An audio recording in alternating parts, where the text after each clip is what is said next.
Let's talk about AI tokens. I'm going to call this AI Fundamentals 201. Tokens can be thought of as the language and the currency of AI. Well, that's a pretty big statement. And in this short course, we're going to talk about what tokens are and how people can make a bold claim like this.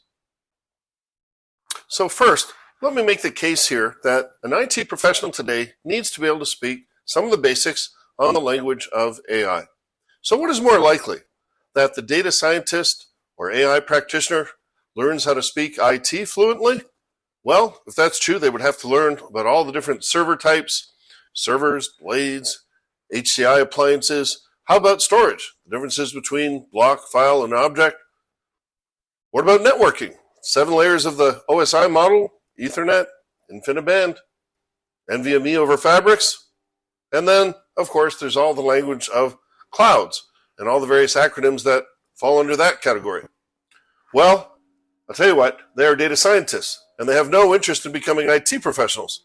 And we are in the service business as IT professionals. We're going to have to learn how to speak some of the language of AI. So things like training versus inference and what the differences are, or about AI models, retrieval augmented generation, or, as in the case of this course, tokens. So AI uses models. Most models are acquired from third parties, and they are built from and process information using tokens. Think of a token as the smallest unit of measurement processed by a Gen AI model. Now, a Gen AI model has different types of content in it: text, image, or sound data. So random text gets split up into tokens. It's usually about 1 token for every 4 characters, or 3/4 of a word per token. In an image, it'll vary by model, but they'll cut it up into very, very small pieces.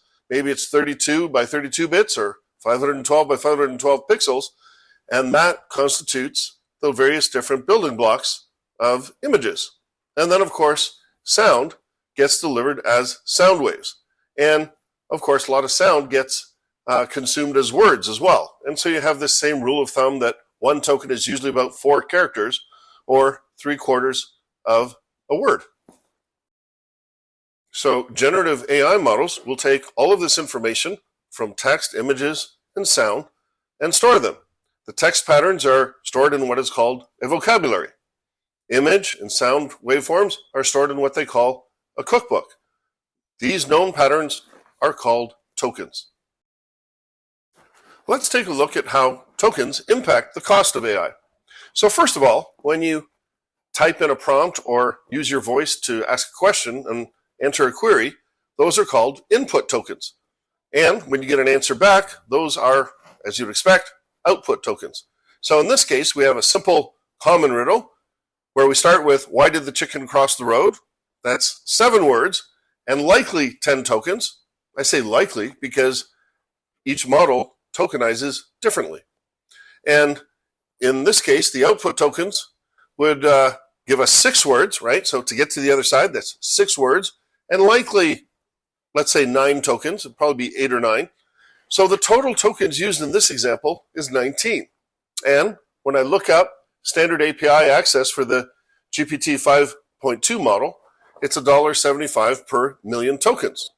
If you want the professional level, it's actually $21 per million tokens. But for this example, we're going to say we're using the standard API version of the model and the pricing for it.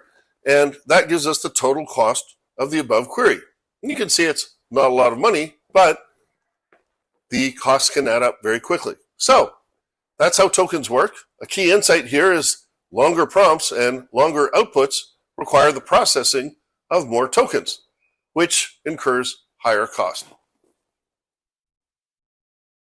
So understanding how tokens work is helpful.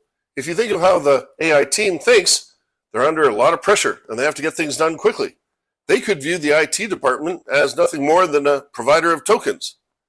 I want tokens to be fast, secure, help me with my token allocation and quotas, help me with cost and usage reports. What about authentication and key management IT, right? And so maybe they're going to help speak to their procurement person and say, hey, can you please help us provision 10,000 Claude 3.5 Sonnet tokens to our project ID? Or maybe we need a quota increase of 50,000 tokens of this model for the next quarter. So this is why understanding tokens and the language of tokens and AI, or the currency of AI, is important and hopefully helpful to you as an IT professional. So there you go. Strut like a boss. You are now empowered. You understand how tokens can be considered the language and currency of AI. So thank you for listening, and good luck on your journey with AI.